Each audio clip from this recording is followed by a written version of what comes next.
ცნობია.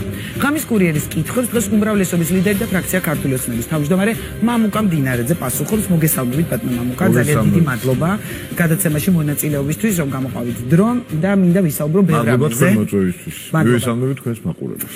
მადლობა თქვენ და რა თქმა უნდა დღეს საუბარს დავიწყებ თქვენი პარტიის საპატიო თავმჯდომარის წერილით, იმიტომ რომ ჩვენ ეს ვნახეთ საპასუხო განცხადება მის ალბებაში მოვყევი, ხა ბევრი დეტალი თავიდან რო აღარ ვთქვა, თუმცა მინდა მაინც მაყურებლისთვის რამდენიმე ფრაგმენტი ამოვიკითხო და კითხვა დავსვა, ამიტომ უკაცრავად უნდა ვცელი გამომივა, მაგრამ ამ წერილში, ანუ ივანიშვილის განცხადებაში ნათქვამია, რომ პირადი შანტაჟის ფონზე ჩემთვის ელჩთან შეხვედრა და სახელმწიფო საქმეებზე საუბარი არასწორად მიმაჩნია. ასე დროს აუცილებლად მექნება კომპლექსი, რომ გადაწყვეტილებას სახელმწიფო საკითხებთან დაკავშირებით ჩემი პირადი ინტერესების საპირწონედ ვიღებ, რაც ჩემთვის პრინციპულად მიუღებელია. ამას განმარტავს ბიძინა ივანიშვილი და იქვე იმასაც ამბობს, რომ უართან ერთად ელჩს, ინტერესთან საინტერესო პასაჟია, საქართველოს პრემიერ-მინისტრთან შეხვედრა შევთავაზეთ. პრემიერ-მინისტრი არ არის არც ფორმალური და არც არაფორმალური სანქციების ქვეშ და შესაბამისად მას პირად შანტაჟთან დაკავშირებული ვერავით არის კომპლექსი ვერ ექნება, თუმცა ელჩმა ამაზე უარი განაცხადა, რაც გვიმყარებს რწმენას, რომ ისინი სწორედ პერსონალურ შანტაჟს განიხილავენ წამყვან ფაქტორად ქართული მხარის მიერ სახელმწიფო ინტერესებთან დაკავშირებული პოტენციური გადაწყვეტილების მიღებისას.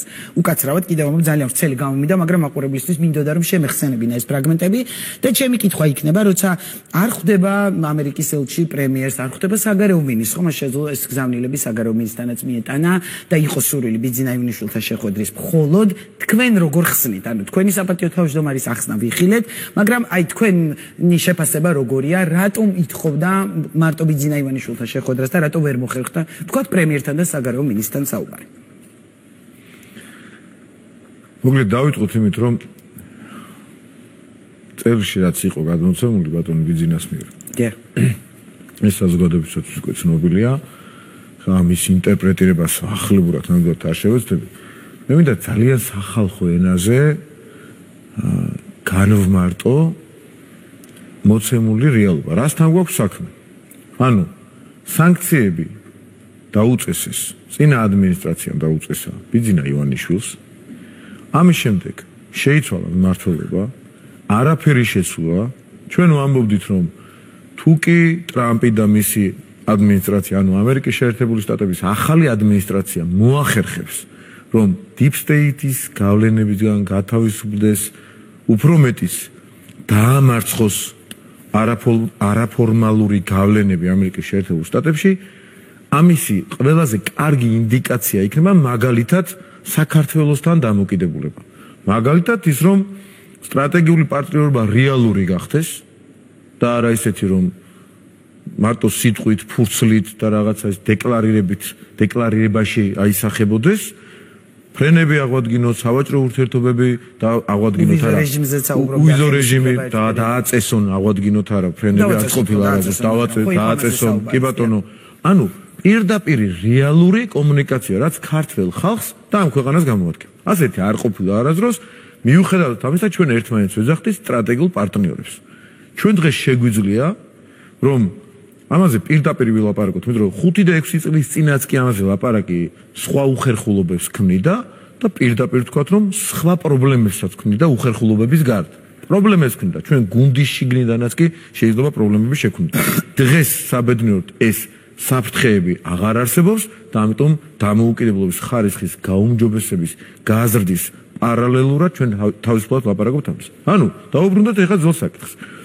სანქციები დაუწესეს, ახალი ადმინისტრაცია არაფერს შვება ახალს, რჩება რაც იყო ის მოსემულობა დასანქცირებულ ადამიანთან, ბატონ ბიძინა ივანიშვილთან ითხოვს იმ ქვეყნის ელჩის შეხვედრას, რომელსაც დასანქცირებული ყავს ეს ადამიანი, ხო?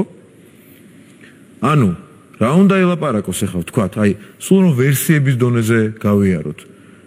რაც არ უნდა ელაპარაკოს კიდევ უფრო ზუსტად აი რომ ჩავყვეთ სიღრმეში, რაც არ უნდა ელაპარაკოს და რაც არ უნდა პასუხი მიიღოს. ყველაფერს შესაძლოა ერთი ვერსიის თანახმად დაერქვა სახელი, რომ ეს ასე იმიტომ უპასუხა, ან სპეკულაციურად, ან არასპეკულაციურად, რომ სანქციების ფაქტორი იყო ერთ-ერთი დომინანტი. ხო? ასე რა თქმა უნდა, ჩვენ ვიცით, რომ ბიძინა ივანიშვილი არ უპასუხებს, მას შანტაჟით რომ ვერავინ აშინებს, იმიტომ კი არა რომ ჩვენ სუბიექტურები ვართ ამ ადამიანების მიმართ, იმიტომ რომ ობიექტურად ეს არის ადამიანი, რომელსაც სანქციებით კი არა ვერაფრით ვერ აშინებენ, ეს წლების გამოცდილებამ გვაჩვენა ყველას ძალიან კარგად, ყველაზე სუბიექტურად მეორე მხრიდან მოფიქრალმა ადამიანმაც ეს ძალიან კარგად იცის, თავის გულში ამას ფიქრობს და ანუ შანტაჟი და ესეთი რა მუქარა და მსგავსი საკითხები ამ ადამიანს ამ კაცზე აჭრის. არც მის ქართველობაზე ჭრის, არც მის პატრიოტიზმს ვერაფერს ვერ აკლებს და დგას თავის სიმაღლეზე ყველა დროში, ყველა მოცემულობაში, ხო?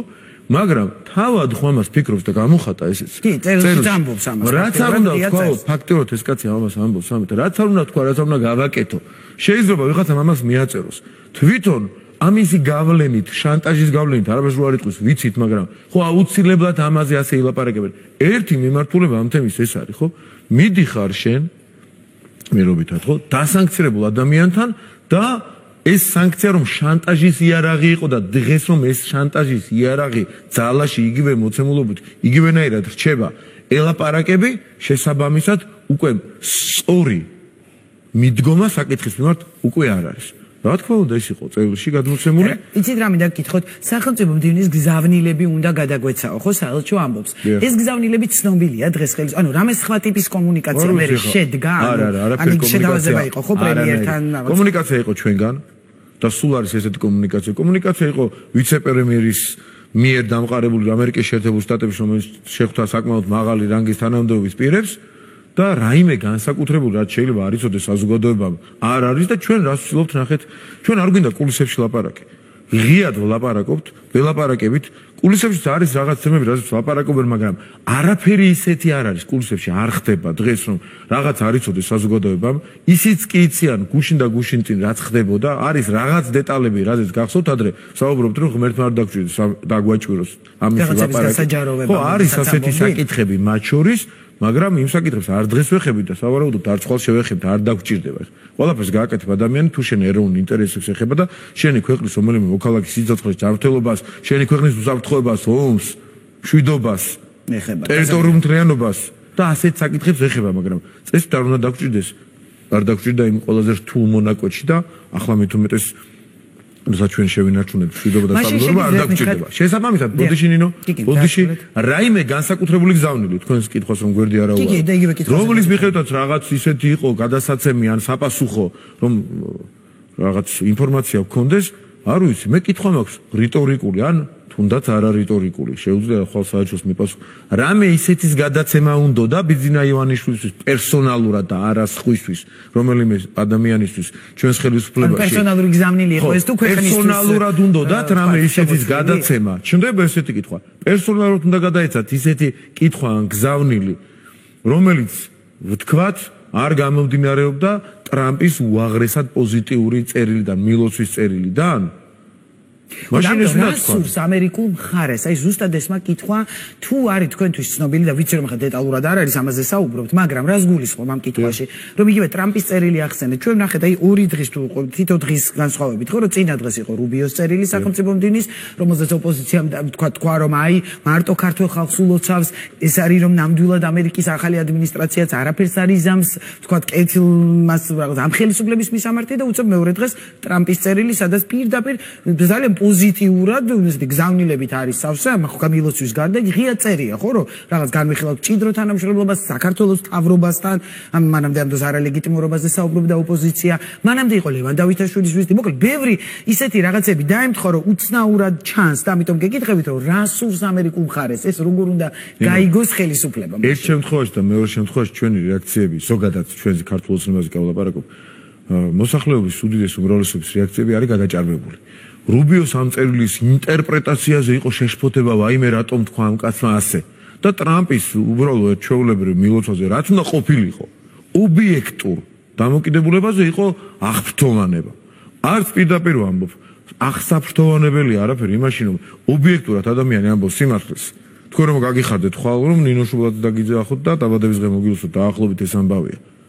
და კარგი ჟურნალისტი დაგიძახოთ და რუსთაველის წამყვანი და რაღაც ხელმძღვანელი. მოცემულობა რაც არის ამას ამბობთ. მოცემულობაზე ვართ აღფრთოვანებულები და ვაიმე რა მაგარია.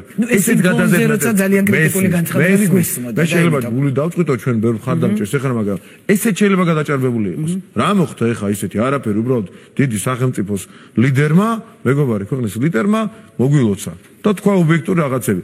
მანამდე ინტერპრეტაცია რუბიოს სიტყვების ქართულ ხალხს აქაც რა არის შესაშინებელი და ვაიმე წინა დღეს კიდე ჟურნალისტის კითხვაზე ზოგად კონტექსტში თუ წინა დღეებში უბრალოდ რაღაც პასუხი გაცა და ამაზე პანიკა ერთი მხრივ მეორე მხრივ რაღაც სიხა გადაჭარბებული რეაქციებია მაგრამ ჩვენ გვაქვს ერთი სამწუხარო რეალობა ობიექტურად ჩვენ ვცდილობთ რომ ჩვენს მხარდამჭერებს ზოგადად ქართულ საზოგადოებას დავანახოთ სიმართლე ცუდია ის რეალურად რომ ამდენი ხნის განმავლობაში არგუმენტის შველებენ ხომ ვერ მოიცალეს რა ვერ მოიცალეს კაც ამხელა ქვეყანაა არა ვართ ეხა ჩვენ ხელწამოსაკრავი ქვეყანა რომელმაც თავისი სიტყვა თქვა უკვე სოფლიო გეოპოლიტიკაში არ ვარ ჩვენ არც მარტივი ქვეყანა ჩვენთან რომ ომი დაწყებულიყო აქ ბევრი რაღაცა შეიძლება რეგიონში შეცვლილი იყო ჩვენ რომ იმ მოთხოვნებს დავთანხმებოდით რა მოთხოვნები სხვა მხრიდან ისმოდა კულისებში თუ ღიად გახსოვთ კულისების მინიშნებების გახსოვთ ხო კი ყველას აქ შეიძლება ბევრი რამე შეცვლილიყო იქ რუსეთთან მიმართებაში შეიძლება უფრო დასუსტებულიყო უფრო გაჭირვებოდა რაღაცეები მაგრამ ჩვენ რა დაგვემართებოდა სულ ვამბობდით რატომ მიყავარ ისეთ ომში რომელ ომში მე მოკვდები და შენ რაღაც სარგებელი არ შეიძლება მიიღო ან შეიძლება არა ასეთ ომში მიყავდით ხო მიყავარ მომიწოდებ მაშანტაჟებ რომ ისე ომში წამოყვე სადაც არის ზუსტად კი რაღაცაში ალბათ წაგეხმარება ჩემი მონაწილეობა მაგრამ მე 100%-იანი მკვდარი ვარ ასეთ ომში მივყავდით და ეხა ამის ფონზე დააშანტაჟეს სადეს ერთი ადამიანის მეორესი სახელმწიფოს თანამდებობის პირები დაშანტაჟება გრძელდება მოცემულობა იგივეა და იგივე მოცემულობის ფონზე პერსონალურად მიდიხარ იმ ადამიანთან რომელიც შანტაჟის ობიექტი უნდა გამხდარიყო ვერ დაშანტაჟდა და მოქმედმა ადმინისტრაციამ არაფერი ახალი გააკეთა იმისათვის არაფერი საერთოდ რომ ეს სანქციები მოხსნილიყო ეს თუნდაც კომპლექსს რო ახსენეს ბატონები ზინაკ კომპლექსი ეს კომპლექსი ბუნებრივი ადამიანური კომპლექსი და პრობლემაა რა მოცემულობაში ვდებით ჩვენ აი ამ ქვეყნის წარმომადგენელთან ერთ მაგიდასთან უნდა ვილაპარაკოთ რაღაცაზე მე ვიღაცა მაშანტაჟებდა კი ბატონო შენი წინამორბედი შენი ადმინისტრაცია არა მაგრამ რა ქნა ამ ადმინისტრაციამ მოხსნა სანქცია თქვა რომ უსამართლო იყო ან რაღაცა ახალი მესიჯები მინიშნების სახით რომ არის მაინც ვიღაცეებიდან ეს deep state-ის გავლენა არის თუ არა deep state-ზე რომ ამბობენ ამას შევეხები ერთი წუთით სულ 60 წამს დავხარჯავ ამაში ვინ არისო ეს deep state-ო ვინ არა რა ქვიაო რატო უყურებენ ამ ჩვენ საზოგადოებას ასე პრიმიტიულად და რატომ გონიათ რომ საზოგადოება შედგება პრიმიტივებისგან რატო ვერ ხვდეთ რას ქვია სახელი და გვარი ვინ არის არაფორმალური ოლიგარქიული გავლენების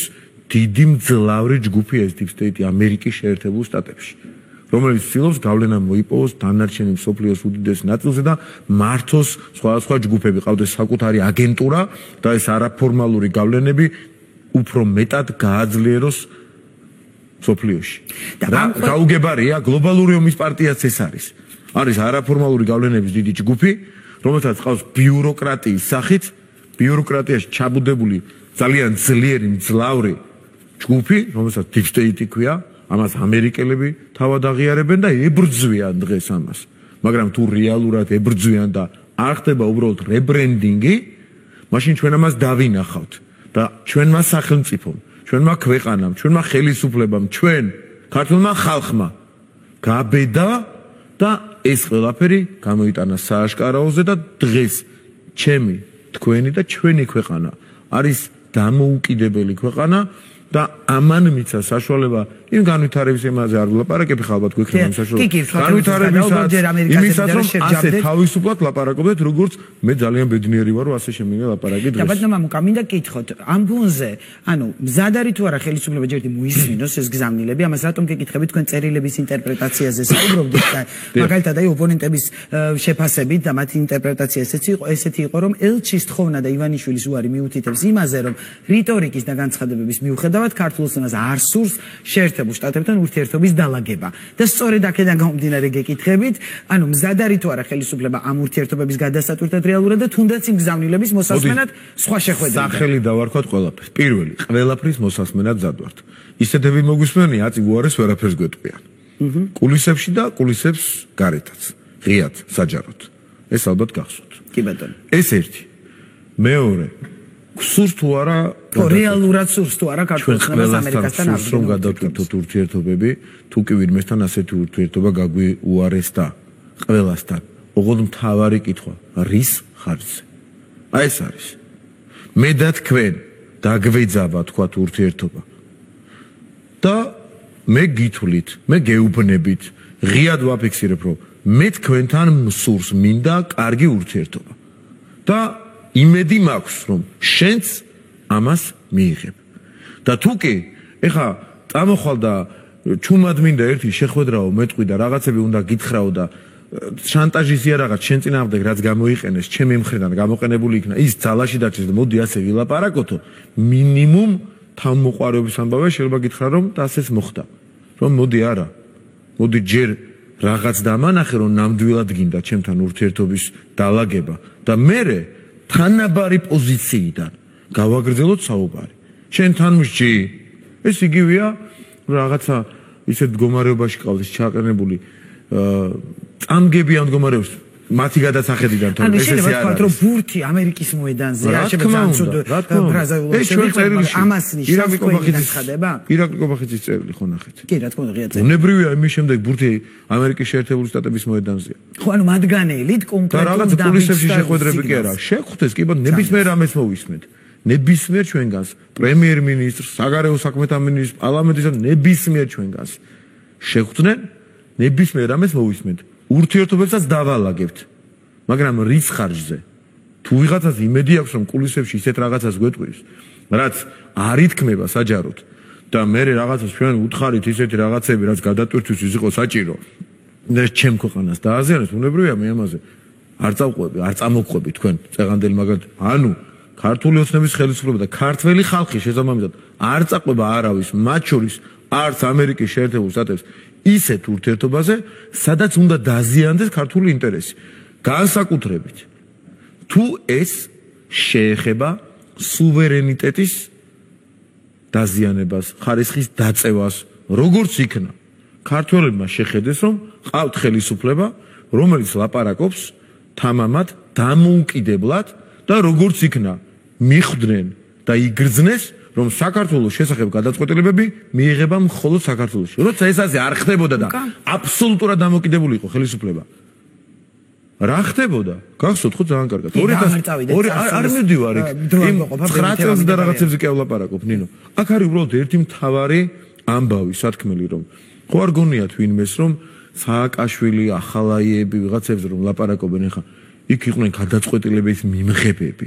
არც იმას ამბობ რომ მიმღებები რო ყოფილიყო შეიძლება უარესი ექნათ, საერთოდ დავეხოცეთ ყველა მათი ბუნებიდან გამომდინარე და მათი პიროვნული ხასიათებიდან გამომდინარე, მაგრამ ის ყველაფერი, რასაც ისინი აკეთებდნენ, იყო შეკვეთილი იმის იმედით, რომ დიდი ბოდიში ჟარგონისთვის დააჩმორებდნენ ქართველ ხალხს და სულ იქნებოდა ხელისუფლებაში აგენტურა. აი ეს იყო მიზანი. ანუ ამ შემთხვევაში მე კი არ ვლაპარაკობ ნაცმოძრაობაზე. ნაცმოძრაობა იყო დავალების შემთხვევაში. ჩვენ ისე წარმოგვიდგენია თითქოს დაგააკეთა ნაცმოძრაობამ. რეალურად უნდა ვიცოდეთ რომ ნაცმოძრაობამ კი არ გააკეთა. ნაცმოძრაობამ შეასრულა დავალება. დავალებები შეასრულეს, ხალხის კვლა, ციხეებში წამება. ეს იყო რა თქმა უნდა რეჟიმს უწოდებდა როგორც მინიმუმ. სულ კრიტიკულად მომიდგეთ ეხა. ეს იყო რეჟიმი, რომელიც ემსახურებოდა სხვა ქვეყნების წარმომადგენლების არაფორმალური გავლენების დღესაც ვინც არიან და გუშინაც ვინც იყვნენ იმაზე ვლაპარაკობ, კი აფერი შეცვლა. არაფორმალური გავლენების ჯგუფების წარმომადგენელი რეჟიმი იყო საქართველოში, რომელმაც ის უქნა ქართველ ხალხს, ის დამართა ქართველ ხალხს, რაც დამართა. ავლაპარაკობ რა დამართა, ყველამ კარგად იცის. ანუ დღეს რომ ვიღაცა მეორე ფლანგი, ნაცმოძრაობა, იგივე რომ იქ ლელოა თუ ვიღაცა თუ დიდარი ენჯელოს წარმომადგენელი, ისიც აგენტურაა და მე ნაცია არ ვარ იძახენ დაკომპლექსებული და უნდათ აქაური რებრენდინგი.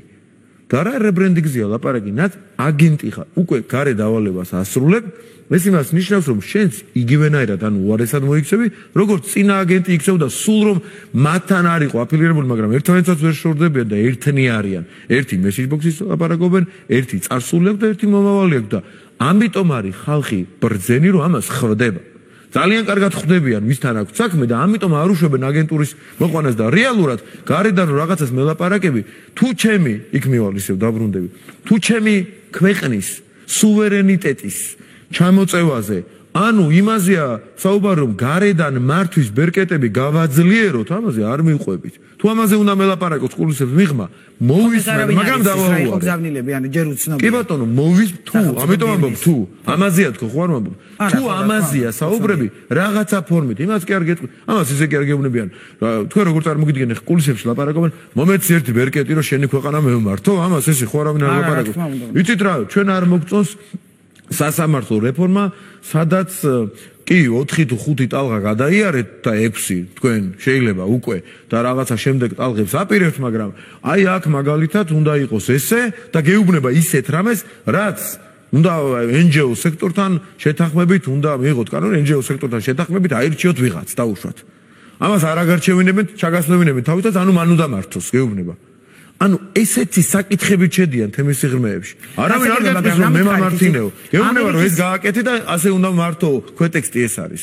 ამერიკის სანქციებთან არის კავშირში, მინდა საკადრო ცვლილებაზეც გადავიდე, დღეს შინაგან საქმეთა მინისტრი შეიცვალა ქვეყანაში და პირველ რიგში რახან ამერიკაზე ვსაუბრობდით, ასევე გადმოვალ, გამოითქვა ასეთი მოსაზრება თქვენი ოპონენტების მხრიდან, ზოგადად მოვისმინე რომ ვახტანგ გომელაურის წასვლა შესაძლოა იყოს კავშირში ამერიკასთან გადატვირთვის პოლიტიკის ან ის რომ ის სანქცირებული იყო. დღეს ოპოზიცია მაგალითად დიდა კუკურაძევის ისტორია ივანიშვილი თავიდან იშორებს ყველა მას ვინც დასანქცირდა. მოკლედ ბევრნაირი ინტერპრეტაცია მოვისმინეთ.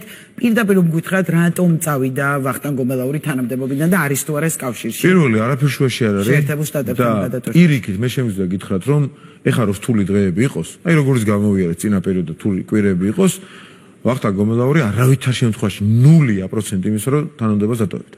გამორიცხულია.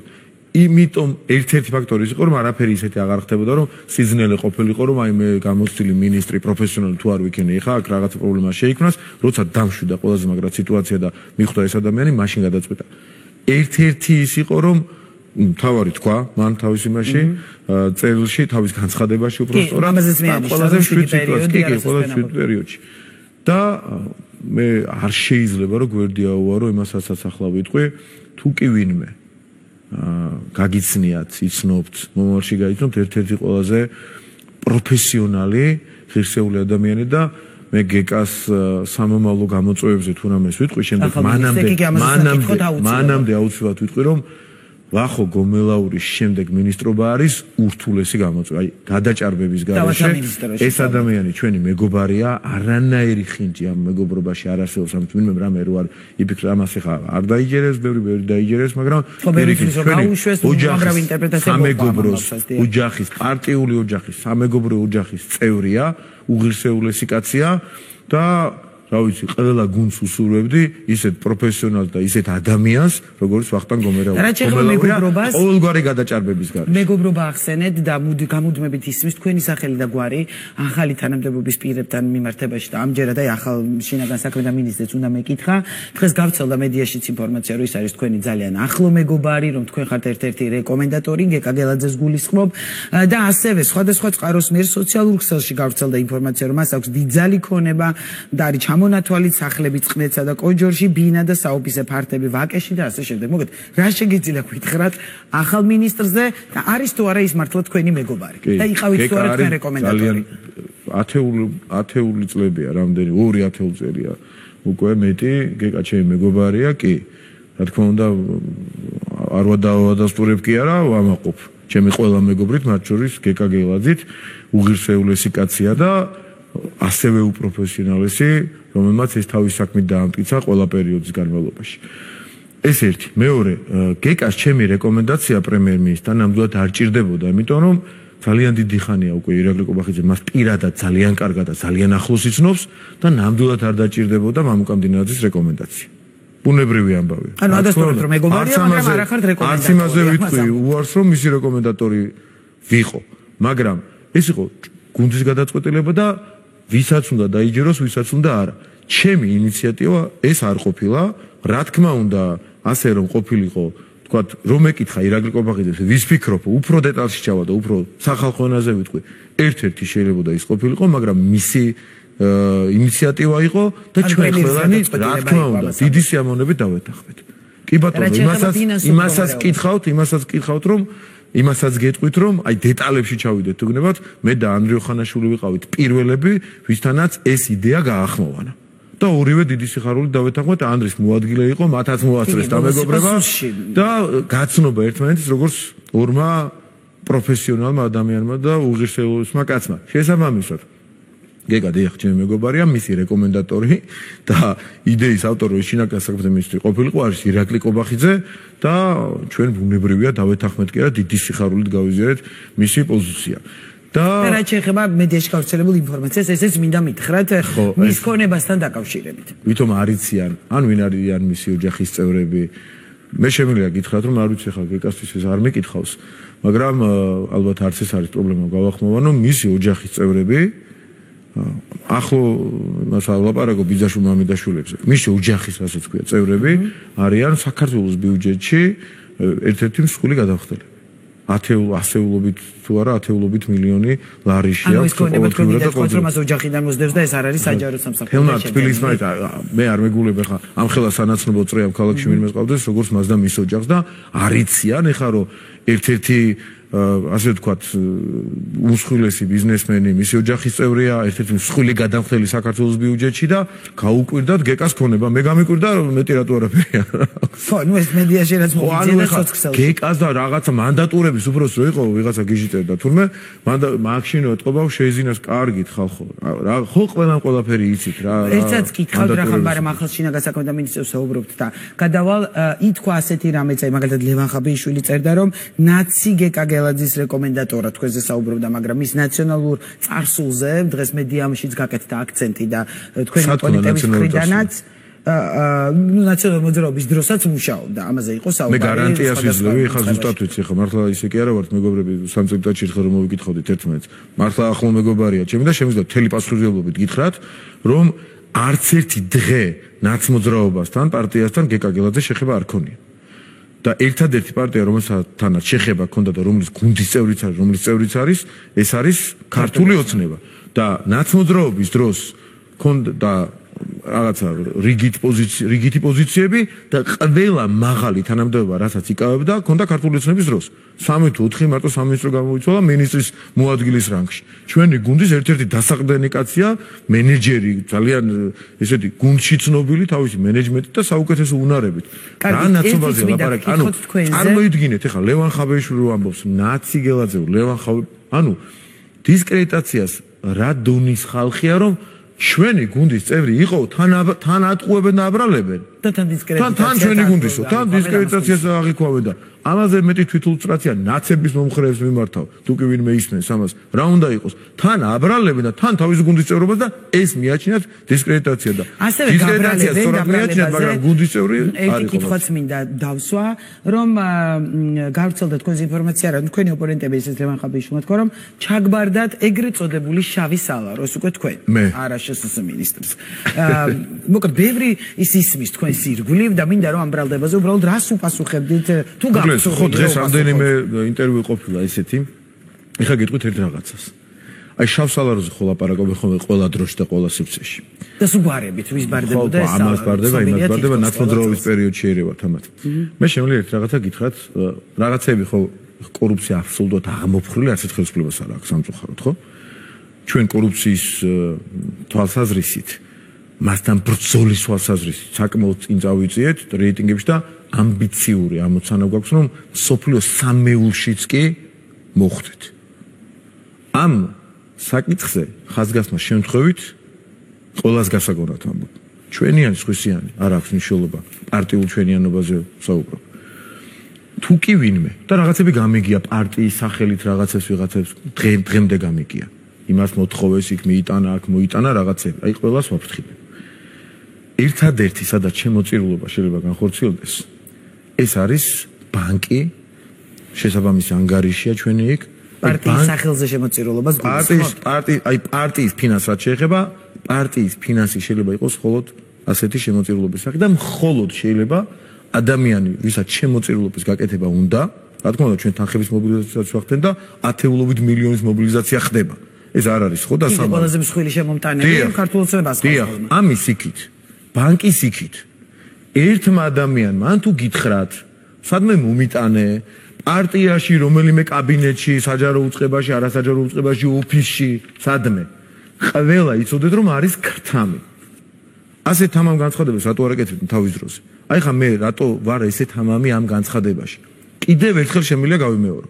მთელი პასუხისმგებლობა როგორც პარტიის აღმასრულებელმა მდივანმა, რომელსაც დიახ ფინანსებთანაც მაქვს შეხება პარტიის და სხვა საკითხებთანაც. მაგრამ შავი სალარო არ გაბარია. ხო და აი ხა თუ მაბარი ამით დაასკვენით და შავი სალარო არსებობს თუ არა.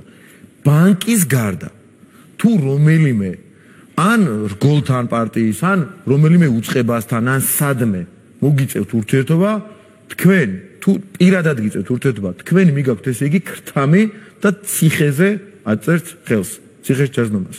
თუ ვინმე ლაპარაკობს რომ სხვაგან რამე მიაქვს, ის იტყუება და თუ არ იტყუება და მართალი ამის შესახებ უნდა მიმართოთ შინაგან საქმეთა სამინისტროს ან უსაფრთხოების სამსახურს, პროკურატურას, მოკლედ სამართალდამცავ უწყებებს იმისათვის რომ გამოიძიონ რა ფულზეა ლაპარაკი და ვინ თუ ასეთი ხდება ერთეული რაღაც გამონაკლისის შემთხვევები, ვინ აბრალებს, ესეთი თუ კიდევ არის, ამას ბოლომდე უნდა აღმოფხრა, მაგრამ ეს მინიმუმამდეა დაყვანილი და მთელი პასუხისმგებლობით ვამბობ, რომ ვერავინ რეალურად თუ კი ვინმე შემოწირულობა უნდა, ამ შემოწირულობას ვერსად სხვანაირად გვერდით აგზით, ასე ისე შავსალაროში. ვერანაირ ვერსად ვერ გააკეთებენ, ერთადერთი ადგილი არის, სადაც შემოწირულობა ხდება, ეს არის ბანკი.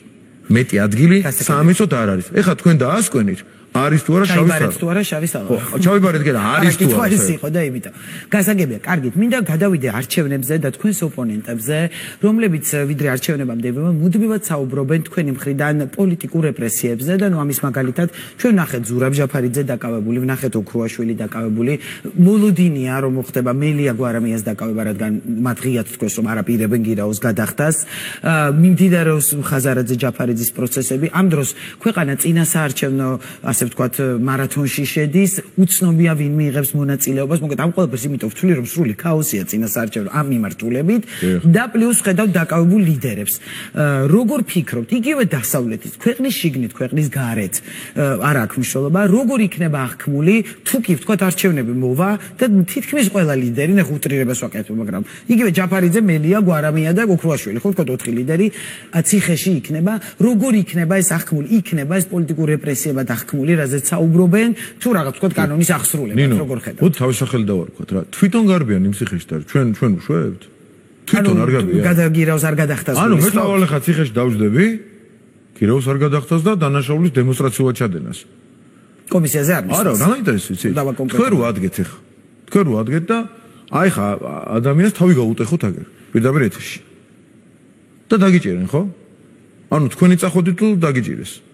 დამიჭირეს თუ თავი გაუტეხეთ დამიჭირეს. დაგიჭერენ, მაგრამ თქვენ განსაკუთრებით თუ არ თქვენით არ წახვედით ციხეში? არ ქვია ამას თქვენი წახვედით? იმიტომ რომ დაგიჭირონ და რაღაცა მეტი არაფერს თავი აღარ გაქვთ და არიქა პოლიტიკურები ეძახონ. განზრახო თავს უტეხავთ ვიღაცას. ეს რა. კი, მაგრამ აქ ჩდება ასევე კითხვა, ნახეთ ისინი საუბრობენ კითხვით. იქ თქვათ რა ქნეს. დემონსტრაციულად არ მივიდნენ კომისიას. ანუ დემონსტრაციულად ჩაიდირეს დანაშაული. იგივეა რა, თავი რომ არალეგიტიმურია კომისია, არალეგიტიმურია პარლამენტი, ეს პოლიტიკური განცხადებები არა, სხვა რამე მინდა კითხოთ. დაისვა ესეთი კითხვა თქვენი ოპონენტების მხრიდან, რომ თქვა რატომ ჯაფარიძე, რომელიც ნაციონალური მოძრაობის დროს არ იყო მოქმედ ხელისუფლებაში, მანდა მაინც ჯაფარიძე, პირველი ვამაზე ხაზარაძე ის, ანუ სწორედ აქედან გამომდინარე, ისინი ამბობენ რომ მიდის ანგარიშწორება მათ წინააღმდეგ და ვთქვათ არ უნახავთ ნაციონალური მოძრაობის ხვალიდან, ამიტომ მინდა რომ ეს მაგითო მისვათ კითხვას, რომ მათი განცხადებებზე მინდა თქვენი პასუხი მოვისმინო. მათვე უპასუხებ აქედან. აი როგორი მდაბიო სპეკულაცია წარმოიდგინეთ. ეხლა ნაცმოძრაობის დროს რა ხდებოდა? იმისი რამდენი პროცენტი მოყვა იქ მისულმა ხალხმა? რაღაცა 0 რაღაც პროცენტი, ხო? მაგრამ სრულად არა, რა თქმა უნდა. ხო, 0 რაღაც რა სრულად 1% ხო? 1/100-ის მოყოლა ხო შეუძლებელია დროში. ხო ანუ 0 რამდენი 100 თუ 1000 კაცმა არის, ხო? რაღაც ძალიან პატარა ნაწილი, ძალიან მცირე ნაწილი მოყნა, ხო? იმ დღეს რომელიღაც ბოკერია თუ არ ვცდები ამბობდა თურმე ნიუსები როგორ ვარდება ხოლმე იქ ახლობდი რომ ესე იგი მე რო არ დამიბარეს რა მოკლედ არა მას თავს დაესხნენ ოპოზიციაში დაპირისპირების თემა გახდა რომ რატო არ იბარებენ ბოკერიას და მაგის პასუხი იყო მაგრამ ნუ კი ბატონო ხო სწორედ ამ თემებზეა საუბარი ჩვენი აგენტი ნამდვილად არ არის მაგიტო არა ვების აგენტი თქვენიანების აგენტი აქ თქო გადავწყვეტ არა სიგიჟე ეს არ ვიცოდი მაგრამ ხო ამბობდა რატო ანუ თემა ის არის რომ ვიც გამოიკვეთა იმ კონკრეტული საქმეებიდან გამომდინარე იქით წავიდა საგამოძიებო კომისიის მუშაობა ხაზარაძე პირველმა 5-მა თუ 6-მა და 10-დან 5-მა თუ 6-მა დაახლოებით ეს პროცენტულობა იყო ახსენა, ხო? იმიტომ იყო მას დაუძახეს. ანუ იმ კონკრეტული საქმეებიდან, რასაც ყვებოდნენ, იმ საშინელებებიდან, რასაც ყვებოდნენ, ვინც გამოიკვეთა ვისი დაბარების აუცილებლობა ასე კონკრეტული кейსებიდან ეგრეთ წოდებული, ანუ საქმეებიდან იყო აუცილებლობა და სავალდებულო ის დაიბარეს. თორემ დასახა ნაცმოძრაობას ვინც წარმოადგენდა კიდევ უფრო მაგრად, ეს წარმოადგენდა უფრო მეტად იყო მათი სახე. მოდი დავიბაროთ. ესე ხო არ არის გაცემ გამოძიებას თავის წესები აქვს. აი ამით სპეკულირება შეიძლება რა არ გამოვალ და არ ვიტყვი ხვალ ან ჩვენი რომელიმე წევრი გუნდისა თუ რა ანუ თემა ის არის რომ კონკრეტულ кейსებში მოუწიათ ამათ დაბარება და ის მოასწრეს თემის მიხედვით მოხდა საგამოძიებო ორგანოში ხა რაღაცა დანაშაულზე და პროკურატურა ვიღაცას რო დააკავეს და ნაცების დროინდელ დანაშაულზეა აბა მე რატო არ დამიჭი ის რატო დაიჭირეს მე და მაინც ვიღაცამ რო იძახოს ეს რა ლოგიკაა იმ კონკრეტულ საქმეში გამოიკვეთა ის ფიგურანტი და დაიბარეს ის მე დემონსტრაციულად არ მივიდნენ კომისიაზე, ანუ დემონსტრაციულად ჩაიდინეს დანაშაული, რა უნდა გითხრან ახლა უცხოელებმა, ისევე სუბიექტურად რა თქმა უნდა ბერამეს გვეტყვიან და რაც უნდათ ის გითხრან. დემონსტრაციულად დანაშაულს ჩადენა. ისინი არიან თქვენი პოლიტიკური ოპონენტები და ამიტომ ასე ჩანს ბუნებრივია და იმიტომ ჩდება კითხვები. მთელი ან წლების განმავლობაში, რასაც აკეთებდნენ, იმის ფონზე ახლა დიდი ამბავი ჯაფარიძეზე იტყვიან თუ არა რაღაცას რო პოლიტპატიმარია, რაღაც სისულელს რა მნიშვნელობა აქვს. მაგას კი არა იმას გვეუბნებოდნენ, უნდა შევარდნილიყავით რუსეთს ომსრატუ არ უწყებთო. პირდაპირ გვეუბნებოდნენ და დიდი ამბავი ხა ჯაფარიძეს თუ შეშფოთდებიან. არანაირი პრობლემა არ არის. მათგან განსხვავებით კომისიაზე მივიდა გიორგი გახარია, რომელსაც ასევე მოგეთ კრიტიკის ქარცელში გაატარა ოპოზიციამ ლეგიტიმურობა არ ლეგიტიმურობასთან დაკავშირებით კომისიის და ამის შემდეგ აი გუშინაც იყო მათი პარტიის ყრილობა და გაჩნდა მოლოდინი რომ შესაძლო იყო გახარიას პარტია პარლამენტში შემოსულიყო ნუ თან იმ ფონზე როდესაც მათ უარი მანდატებზე არ დაწერეს. ვიცით რომ იწურება ვადა ეხლა რამდენიმე დღეში მე მგონი მაისის ბოლო რიცხვამდე აქვს ვადა და უკვე მათ მანდატებიც გაუქმდებათ. რას გეგმავს უმრავლესობა? ანუ ჩვენ ვერ მოვისმინეთ ღია პასუხი მათი პარტიიდან აპირებენ თუ არა შესვლას, თქვენს არ შევალთ უბრალოდ და რა იქნება თქვენი შემოქმედური პასუხი? გაუქმებს მანდატებს თუ დაუტოვებს შანსს? ეს კითხვა, რომელზეც შეიძლება რამდენიმე სიტყვაშიც კი რაღაცა იპოვნონ. გავუქმებთ. გაუქმებთ. რა მოკლე და კონკრეტული პასუხი? ხო, ანუ იმიტომ რომ ეხა რაღაცა რო თქვა, აი დინარაძემ ასე თქვა და არ აპირებენ გავუქმებთ. პირდაპირ გიხდით მოკლედ. ანუ მათაც, ანუ გახარიების პარტიაც უკვე ვეღარ პარლამენტში. ოღონდ ერთი მომენტია მანდ ეს ოღონდ რაღაც არ გაუხარდეთ ეხა. სია არ აქვს ჩახსნილი. ის პირველი 12 ადამიანი ნამდვილად თუ შემოვა, მათ გაუქმებთ. ანუ შევუწყვეთ უფლებამოსილებას კიდევ უფრო ზუსტად და შემდეგი 12 შემოვა. თუ სურვილი ექნება, რა თქმა უნდა. გასაგებია. და ბატონო მამუკა, აქვე მინდა კითხოთ, როდესაც აი ოპონენტებზე ვსაუბრობთ მათი მხრიდან ამაზე, რომ ისინი ამბობენ, რომ რეპრესიების ქვეშ არიან და ასე შემდეგ, ასევე მუდმივად არის საუბარი იმ სიძულვილის ენაზე, იმ პოლარიზაციაზე და თქვა სხვადასხვა პრემიერმა 26 მაისს პირდაპირ მისი მიმართვის ერთ-ერთი მთავარის იყო, რომ სიძულვილი უნდა დასრულდეს, რომ რაღაც სიყვარული გაგვაერთიანებს და ასე შემდეგ, მაგრამ იმ ფონზე, როდესაც თქვენ მუდმივად გადანაშაულებენ თქვენი ოპონენტები, აი უსამშობლოებს გვეძახიან სიძულვილის ენა მათგან მოდის, თქვენი მათ ადანაშაულებთ მუდმივად, მოკლედ ძალიან ღია დაპირისპირება ამ მხარეებს შორის. როგორ ხედავთ აი ამ სიძულვილ, ანუ ხელისუფლების მხრიდან რა ნაბიჯი შეიძლება გადაიდგას, იმიტომ რომ ხელისუფლების მხარეს უფრო მეტი პასუხისმგებლობა იმ დღეს აი თქვენ გუნდის წევრთან კამათობდი რატოა, მაგრამ არის ხო, იმიტომ ხელისუფლებაა მაინც. აი რა ნაბიჯის გადადგმას ან რა შეიძლება შესთავაზოთ საზოგადოებას იმისთვის, რომ ეს სიძულვილის აი ესეთი წვავე დაპირისპირების ფონი ოდნავ ჩაცხდეს. ეს არის ალბათ ყველაზე რთული კითხვა, რაც შეიძლება დაისვას ჩვენი მისამართით. ერთი მთავარი, რაც შეიძლება იყოს სიმართლის მეტად ტირაჟირება. რაღაცნაირად ჩვენ უნდა დავანახოთ ჩვენი კულტურელობა საზოგადოებას უფრო მეტს, ვიდრე ფაქტია, რომ საზოგადოების უმრავლესობას სიმართლე კარგად აქვს დანახulis და აღქმულის. ეს ერთი ბედნიერება, იმიტომ რომ ასე რომ არ ყოფილიყო არტო ქართული ოცნება ვერაფერს იზამდა, ხო? ხალხის მხარდაჭერის გარეშე ამას უნდა რომ არ აღიქვა ხალხს და რომ არ გაეგო სიმართლე. მაშინ ჩვენ ეხლა ამ სტუდიაში საერთოდ ფიზიკურად შეგვეძლებოდა თუ არა ჯდომა, ამას ვერავინ ვერ იტყოდა. შეიძლება კი, შეიძლება ვერ. და უფრო მეორე ვარიანტის მეტი შანსი. შესაბამისად, ჩვენ უნდა ბევრი ვილაპარაკოთ. საზოგადოებასთან ბევრი კომუნიკაცია უნდა გქონდეს ახლაც ამ წუთას, რასაც მე ვაკეთებ. ბევრი კრიტიკული კითხვა თქვენი მხრიდან თქვენ რასაც აკეთებთ უნდა დაისვას იმისათვის რომ ყველა კითხვაზე პასუხი ამომწურავი იყოს და მე საზოგადოებამ თვითონ უნდა შეაფასოს ის ადამიანები რომლებიც ჩვენი მოწინააღმდეგეები არიან ის ხა მართლა ყველამ აგენტურას აყოლილი შეგნებულად ნამდვილად რო არ არის ფაქტია. არ შეიძლება რომ ათეულობით 1000 ადამიანი ფიქრობდეს რომ რა კარგია რომ გარედან გმართონ. რა კარგია როცა თითს დაგვიწკაპუნებენ უკაცრავად გამოთქმისათვის გაგვიშვან ომში. როცა არ დაგვიწკაპუნებენ მაშინ ვიყო წყნარად. როცა გვეტყვიან ომჯარია გიგაურები ჭკუაზე უნდა ვიაროთ. როცა გვეტყვიან ლიბერალური ნარატივი ბოლომდე უნდა გავშალოთ. როცა გვეტყვიან ქალი და მამაკაცის რაობასაც კი კითხვის ნიშნები უნდა დაუსვათ ვინ არიან ესენი რა არიან უჯახს და როცა გვეტყვიან ამას არ მგონია მამულზე ენაზე და სარწმუნოებაზე ადამიანები ფიქრობდნენ რომ კარგი ერთი რაო არ მგონია რომ ასე ფიქრობდეს ოპოზიციის ყველა მხარდამჭერი ხო გამორიცხულია არიან ადამიანები სხვათა შორის ჩვენ სიგვდილას ბერს ვიცნობთ ასეც რომელსაც მართლაჯერად დღემდე აი ამ მომენტამდე დარწმუნებულები არიან რომ 2 წლის განმავლობაში ჩვენ ვცდილობდით რუსული კანონის მიღებას და ბოლოს როგორც იქნა დავუბრუნდით და რუსული რეჟიმი ეს იწოდებენ თქვენი ოპონენტები ხო რა რეჟიმს თავიდან გამტარებენ აი ხა შეიძლება შეფასების საკითხია აი რაღაცა უფრო რუსეთ საქმეს ხომ არა ამიტომ გონია რუსული რეჟიმი ეს შეიძლება იფიქრო კიდე რაღაცა გაგაგიჟეს თქვათ twini გამოგირებს მაგრამ აი უკვე ფაქტი რო გიდევს წინ წაკითხულიც რომ არ გაქვს ან წაკითხული თუ გაქვს და მაინც იწახენ უარეს მდგომარეობაში ხარ ბოლოს ფარა რომ გადავთარგმნეთ ბევრს ვერ ვაჯერებდი ზალაში ფარა ივნისიდან ხო დიახ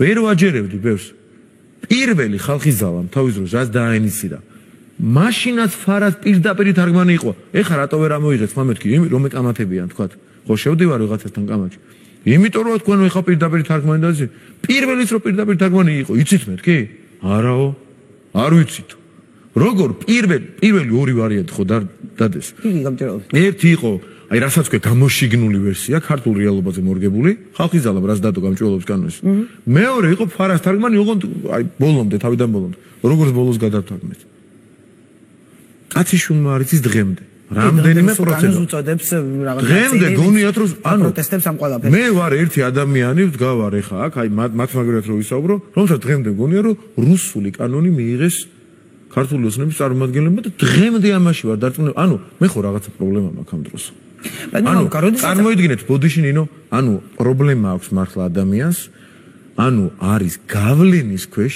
ისეთი ჯგუფების რომლებიც ებრძვიან საქართველოს დამოუკიდებლობას დანარჩენი ყველაფერი მეორე ხარისხოვანია აი ეს უნდა შევაგნებინო ეს უნდა გავაგებინოთ იმ ხალხსაც ჩვენმა მომხრეებმა ეს კარგად იციან და სხვათა შორის ნეიტრალურად მოფიქრალმა ადამიანებმა ბევრი დასკვნა გამოიტანა ამ ბოლო დროს მათ შორის როგორ განვითარდა რუსეთ-უკრაინის ომის მოვლენები რა ენთუზიაზმით ვიყავით თელ მსოფლიოში ადამიანები გამსჭვალული როცა დაიწყო ომი მაგრამ ეს ვიყავით ჩვენ რომ თლად ასე არ ვიყავით და ესე ვერ წარმოვიდგინეთ ახლა როგორ შევარდება აიღებს მოსკოვს და პუტინს დაიჭერენ და გაასამართლებენ და ეს რო ვერ წარმოვიდგინეთ რუსეთუმეები ხართო გვეუბნებოდნენ და რაც მოხდა ეს რომ წარმოვიდგინეთ რომ გაანადგურებენ უკრაინას როგორ შენო რუსეთს უჭერ ხარსო ბიჭო რეალობას გელაპარაკებ პროგნოზი რა იქნება ხა თქვენ და ეს ადამიანი რო იჭხობებთ ამ წუთში დაუშვათ მე მგონია რომ უყურებ ამას რომ მოგერევათ და რაღაც გონია რომ მეც თქვენთან ერთად მომერევა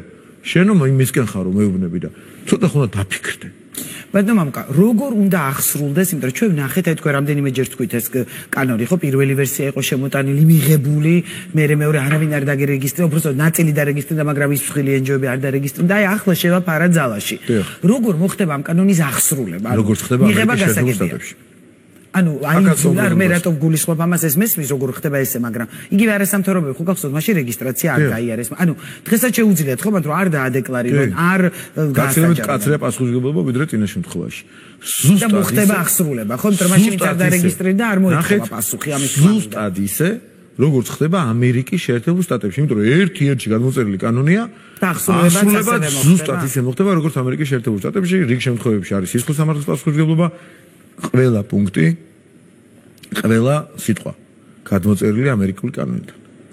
შესაბამისად ახსულება ზუსტად მოხდება ამერიკულად და არა რუსულად, როგორც ტვინში ჩაუჭდეს ვიღაცებს. კარგით, ერთიც მინდა კითხოთ სალომე ზურაბიშვილზე, ბოლოს კითხვა და უნდა დავასრულოთ, როცა მოიწურა.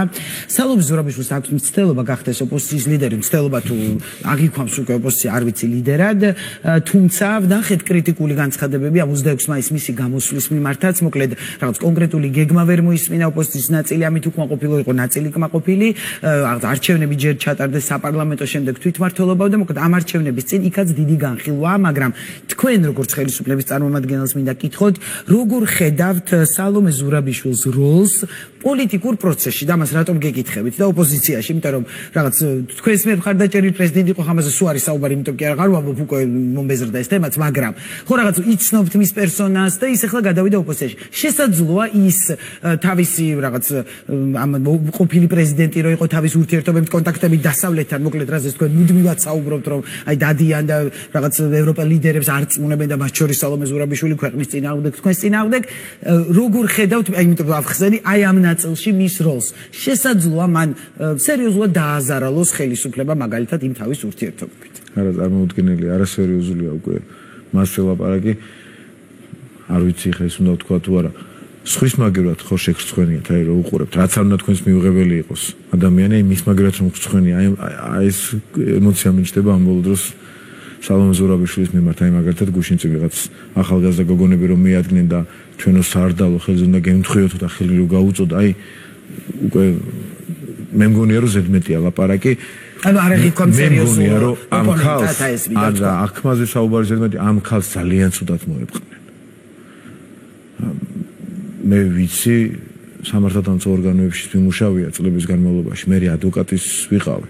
პოლიტიკაში შემოსვლამდე 2016 წლამდე სულ მქონდა ისეთ თემებთან შეხება, სადაც ძალიან კარგად ჩანდა აგენტის ხვედრი. ოღონდ შიდა თემებში, ასე ვთქვათ, სისხლის სამართლებრივ თემებში, ხო? უფრო მძიმეა, როგორც ჩანს აგენტის ხვედრი, ამასთან არ მქონია საბედნიერო შეხება. უფრო მძიმეა აგენტის ხვედრი, როცა სხვა შენი ქვეყნის გარედან რაღაცას მეგითითებენ. არ მგონია რომ შინაგანა ძალიან უნდოდეს იმის კეთება უკვე აი ამ ფონზე. შეიძლება მართლა რაღაც ეიფორიაში იყო 2 და 3 წლის წინ.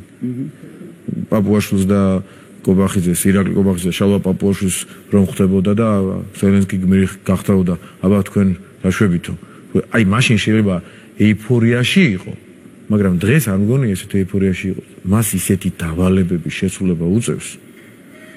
ნუ რა ვიცი, ხაბეიშვილზე უარეს რაღაცებს აკეთებს, წარმოიდგინეთ. აი ვაშაძეზე, აი ამ ხალხზე უარეს რაღაცებს, ხაზარაძეზე უარეს რაღაცებს აკეთებს. ამას ხო რაღაც დიდი ძალისხმევა ჭირდება, რომ ამ ხალხზე უარესი ლაპარაკო, ხო? შესაბამისად ამისა შეიძლება შეგეცოდოს კიდევაც ადამიანს რა. დიდი ახლა მოწოდება არ მაქვს, მე საზოგადოების მართლაც შევიცოდოთ სალომე ზურაბიშვილი, იმიტომ რომ მან თავად განსაზღვრა ეს თავისი ბედი, მაგრამ დღეს რასაც უყურებ, არ მგონია რომ იმის კეთება ძალიან უნდოდეს, რასაც აკეთებს და აღარ გავაგრძელებ ამიტომ თუ შეიძლება. კარგით, გასაგებია თქვენ პოზიცია და ბოლო კითხვა მინდა დაგისვათ. ერთ თვეში პრემიერ-მინისტრს ელოდებიან პარლამენტში, მან თქვა რომ მართლმორგუნს აქვს ძალიან კომპლექსური პროგრამა, რომელიც არჩევნების წინ იყო წარდგენილი და მთავრობა ამ გეგმას ზედმიწევნით მიყვება. თუ შეგიძლიათ გითხრათ, რა რჩება და რა იქნება მომავალში, ანუ ანგარიში გასაგებია რომ განვლილზე ისაუბრებს და ჩააბარებს ანგარიშს პარლამენტს, ამაზე არ გეკითხებით. სამომავლო გეგმებში რა რჩება თავარ პრიორიტეტად ხელისუფლების, თუ შეგიძლიათ გითხრათ, არა ისაზე ისაუბრებს. ნინო, არ მიწყინოთ ჟურნალისტებს, მე ვერასდროს და არასდროს არ მეგითითებ. კი მაბრალებენ სხვათაშორის მაგასაც. ვერ ამას მაბრალებენ. კი, ნამდვილად. ხო. მაგრამ თქვენ იცით ეს ყველაზე კარგად სინამდვილეში როგორ არის. კი, თქვენ მითითებით კითხვებსაც ვამ ხოლმე, აქ ესეთებსაც მეუბნებიან ხოლმე ოპონენტები, მაგრამ ნუ არა უშავს, ჩვენც მიჩვეული ვართ ბრალდებებს, ამაზე დრო არ არის. 1000 მეტი სიბინძურე მომისმენია. 1000 მომისმენია, მაგრამ დღეს აგერ პირდაპირ ეთერში ამის კი არასდროს აფისებს. მე მოგიწოდებთ, მართლა თხოვნამ აქ აი გულწრფელი რომ ეხლა რამდენი ხანი ვლაპარაკობთ?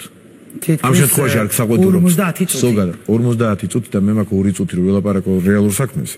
და 50 დანარჩენი 48 წუთი ვილაპარაკეთ სალომეზე ვილაპარაკეთ და 48 არა სხვა რამე ვთქვა დამთავრებული ძიმერთან რო გამაჩერეთ ვერ მივხვდით ასე 48 მეთქი და სიმბოლური იყო ბოლოს სალომეზე ვილაპარაკეთ დანარჩენი 48 წუთი ვილაპარაკეთ ისინი რას ამბობენ ჩვენ რას პასუხობთ ჩვენ ასე მათ პასუხობთ მაგრამ რეალურად ამ ქვეყანაში ამის იქით რაც არ ჩანს. ხან პიარი არ გვივარ გაგვეუბნებიან, ხან ის მოცემულობა ესეთი თუ არ უპასუხე, ჩამოგაგდები და აკეთე მე შენთვის ვიღაც ვეღარ გააკეთებ საერთოდ. ამიტომ ამ პიარზე საყუდურებსაც ვერ მივიღებთ ნამდვილად. კეთდება ამ ქვეყანაში საქმე, რომელსაც თავისი თვალით უყურებს ადამიანი.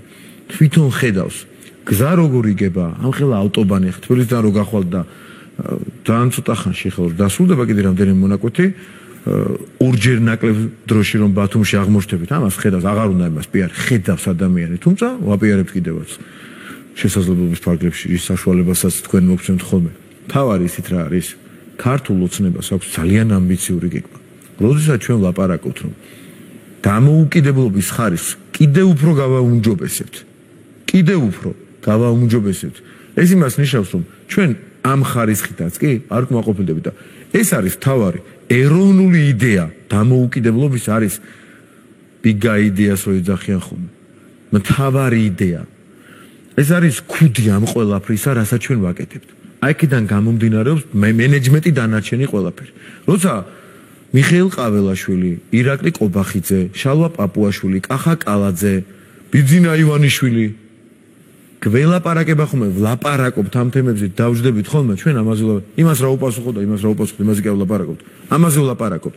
სად ნარკოპოლიტიკას და რა ვიცი, აი ნარკომანიის თემა, გასაღების თემა არის. ხედავთ ხო? ადამიანი არ მეგულება, ვისაც მათ შორის ბევრ საკითხებს მომავალთაობას რო გვიწამლავს. კი ბატონო, და როგორ გავაუმჯობესეთ ბოლო პერიოდში ესეც ვახტანგ გომელაურის დამსახურებით ძირითადად და კიდევ უფრო მეცველოდებით ახალი მინისტრისგან კიდევ უფრო აი დაწყებულ მაგარ საქმეს ბოლომდე ძალიან ისეთი დიდი ენთუზიაზმით მიიყვანს როგორი ბრძოლა მიდის მათ შორის ასევე ბევრი ლაპარაკობს ვიღაცებს უნდა თქმა რაღაც ჯგუფებს მიიწერონ ეს ამბავი მაგრამ უკანონო მიგრაციას როგორ ვებრძვით ბევრი ეგრეთ წოდებული ნიუსი საქმე ახალი ამბავი კეთდება ამ მიმართულებით იმიტომ რომ ჩვენ ვცდილობთ რომ უკანონო მიგრანტები ამ ქვეყნიდან ტურისტი ნებისმიერი ქვეყნიდან ლეგალურად შემოვიდეს, წავიდეს, ღმერთმა ჩვენთვის ახლა რა ვიცი, სტუმარ მასპინძლობის ქვეყანა ჩვენზე. ისედან ეკონომიკურად და ტურიზმით მნიშვნელოვანი ფაქტორია. და ჩვენზე უწინარესად სოფლიოში არავინ არ არის, ხო? ვუმასპინძლებთ, მაგრამ მიგრანტებს ვერ შევეგუებით. ეს ჩვენი პოლიტიკა, ეროვნული პოლიტიკის ნაწილია. დამოუკიდებლობის ხარისხი იმის საშუალებას გვაძლევთ, რომ გავძლიერდეთ არადამოუკიდებელი პოლიტიკა იყო სანქციების პოლიტიკა. რუსეთს რომ დააზარალებდა ყველაზე საუკეთესო შემთხვევაში 0.3%-ით და ჩვენ რომ დაგვაზარალებდა ყველაზე საუკეთესო ჩვენთვის შემთხვევაში 10-12%-ით. და 10-12% რას ნიშნავს იცით? 6%-ით უკან დავიწიეთ, 6% დაიწია საქართველოს ეკონომიკამ უკან პანდემიის დროს. და რა მოხდა გახსოვთ? ორჯერ მეტად უკან დახევა რას უზამდა ამ ქვეყანას როდის და რამდენ ათეულ წელიწადს წამოდგებოდეს ფეხზე ეს რო არ მოხდა ადვილი ამაზე ლაპარაკი ასე არ იქნებოდა აი რომ მომხდარიყო და ეს რომ არ გაგვეკეთებინა რომ ამას არ გაუმკლავებოდით ამ შემოტევებს აი გარედან შემოტევები რაზე შემოტევებს რისკენ მივყავდით 12%-იანი ეკონომიკური ვარდა საქართველოს ისე ჩამოაგდებდა ამ პატარა ქვეყანას თავისი პატარა ეკონომიკით ანუ ეკონომიკის ზრდა ეს ყველაფერი ამ დამოუკიდებლობაზე ანუ რა შუაშია დამოუკიდებლობა ეკონომიკა რო გვეუბნებიან იმ შუაშია რომ როცა ამ სისულელეებს ჩაყვები ჩამოიქცევი ეკონომიკურად და როდესაც დამოუკიდებელ პოლიტიკას აწარმოებ ამან უზრუნველყო ის რომ ევროპაში ვართ პირველები ტv პირველი ჟურნალისტი გაკვირებული სახით რომ მისვამთ და შეკითხვას სხვებსაც ეუბნებათ თქვენ კოლეგებს აყენებდა ხოლმე თქვენ იცით რომელი მე მეზენი თავს უკრებენ ახლა არ დაუწყებენ დებატებს პირდაპირ ეთერში და იმან ზუსტად იცის რომ დებატს ვერ დაუწყებს თქვა რუსტავიორის ან რომელიღაცა ტელეკომპანიის ჟურნალისტი მარტო ეთანხმებოდა ფორმულა დანარჩენი ყველა რა ვიცი 10 ტელევიზია იყო იქ უკნევდა თავს კიო ვიცითო ხო არ ვიცი არ იცით ეუბნებ ანუ სპეკულაციის ამ დონემდე არიან მისულ სინამდვილეში დამოუკიდებლობის ხარისხის ზრდა ნიშნავს ეკონომიკის ზრდას ნიშნავს უკანონო მიგრაციასთან თავისუფლად ბრძოლას ნარკომანიასთან თავისუფლად ბრძოლას სასამართლოს დამოუკიდებლობას სასამართლოს დამოუკიდებლობისთვის გააკეთეთ რეფორმა და გააკეთეთ მე რაც მინდაო ანუ სასამართლოს დამოუკიდებლობა მათი გადმოსახედიდან რაც ერთ-ერთი ქვაკუთხედია დემოკრატიის და თავისუფლების. შიგნითაც არის კითხვები. კი ბატონო, მაგიტოა კითხვები. მაგიტო ანინო კითხვები რა აწუხებთ იცი? აბა მიეც სასამართლო. გარედან მართონ თუ იქნება კითხვები. დემოკრატიულია, ყველაფერი კარგად არის. კონკრეტულ პირებზე არ არის ეს კითხვები და სისტემური. რაკო ვის აინტერესებს კონკრეტული კითხვა და კონკრეტული გვარი ვის აინტერესებს. აბა მიეც სანამ ეგონათ რომ თავიანთი იყო სასამართლო უკაცრავად ჯარგონი და დათრეული ყავდათ. რასიც ახსენებდნენ, არ მიეკაროთო თის გვიქნებდნენ, ხო? 2013-14 წელს არ როგორც კი მიხვდნენ, რომ მათი გავლენიდან გავიდა და არავის გავლენა შეღადა, მართლა დამოუკიდებელია. ეხლა დაინტერესდნენ გვარებით, მანამდე რატო გვიქნებდნენ თიც? ნებისმიერი უწყების ამ ქვეყანაში და განსაკუთრებით რომელსაც უფრო მეტი ბერკეტი აქვს რაღაც გავლენების სასამართლო ხო ესეთი ხელისუფლების ერთ-ერთი შტოა არ არის მათ დაქვემდებარებაში, ესე იგი არ არის დამოუკიდებელი. თუ იქნება მათ დაქვემდებარებაში, მაშინ იტყვია რომ ჩინჩალაძე ძალიან კარგი ადამიანია, მურუსიძე ძალიან კარგი ადამიანი. მაშინ მიხვდებიან რომ მურუსიძეს სხვა ეხა ჩემი დაც არ ჭირდება, მქონდა რამდენიმე ეთერი ამაზე. მურუსიძეს რაღაცა გადაწყვეტილებები მე იტყვიან სიმართლეს რომ სხვანაირი არ შეიძლება და მიეღო. ეხა საპირისპირო პიარია და რა თქმა უნდა ეხა ეს კაცი ამბობს რომ გმირობა არ ჩამიდენია ნამდვილად, მაგრამ ყოველ შემთხვევაში კანონი შეცვალეს. აი დეტალში შევდივარ, ბოდი შეეწამდა ნიშნო კანონი შეუცვალეს. და კანონიერი იყო მის მოქმედება, რომ ვინმე მეკითხოს, კი უნდა უთხრა, მაგრამ მოლავად თქვა გამართლებული შეიძლება არ იყო. და რა თქმა უნდა ეს ასე იყო. მაგრამ აი ამ დეტალზე მე ჩავლენ ჩვენ რასაც ვამტკიცებთ, ეხა 10 ჯერ უფრო პოზიტიურად იტყვიან ამას. რა არ გაუკეთებია თუ რა, როგორც კი მათი იქნება სასამართლო არ რომელი მოწყობა, იტყვიან რომ ეს არის დამოუკიდებელი უწყება. და რომელზე ვიზე ლაპარაკობდნენ დამოუკიდებელია, ვიზე გვებრძოდნენ, რომელ უწყებაშიც რაღაც ლინკები, კავშირები გააჩნდათ, იმ უწყებას აქებენ ყოველთვის. აქებენ აქებენ მას, ვინც არის მათ გავლენის ქვეშ, მათი გავლენის ქვეშ, მათ დაქვემდებარებაში და ლანძღავენ მათ, ვინც მათ არ ემორჩილება. დღეს ლანძღავენ, ებრძვიან საქართველოს ხელისუფლებას, იმიტომ რომ ჩვენ არ ვემორჩილებით გარე არაფორმალურ ჯგუფებს და საქართველოს დამოუკიდებლობა ეს მარტო ესეთ უბრალო ლამაზი და იდეა და სადღეგრძელო კი არ არის. ეს არის ასევე იმასთან რომ ძალიან მაღალი ემოციური დატვირთვის სიტყვებია ამის გარდა ასევე არის პრაგმატული დატვირთვის მოცემულობა, რომლის არსებობის დროს ეკონომიკაც უფრო ვითარდება, უწყებებიც, ინსტიტუტებიც უფრო ვითარდებიან და კიდევ უფრო ამაყია ქართველი კაცი და ქალი. ეს არის მთავარი. ამიტომ როგორც პრაგმატული, ისე ეროვნული, ემოციური, სულიერი მდგომარეობის სხვასაზრისითაც კი, როცა ეს თანხმედრაშია, საქართველოს დამოუკიდებლობა არის ის ქვაკუთხედი, თავისუფლება, ეროვნულობა, თავისუფლება არის ის ქვაკუთხედი, რომელზეც უნდა ავაშენოთ ჩვენი სახელმწიფო და ამ სახელმწიფოს დამოუკიდებლობისათვის მუდმივად უნდა ვიბრძოლოთ, რომ ერთი, მეორე და მეასე სფეროს კონდეს წარმატებული. დიდი მადლობა რომ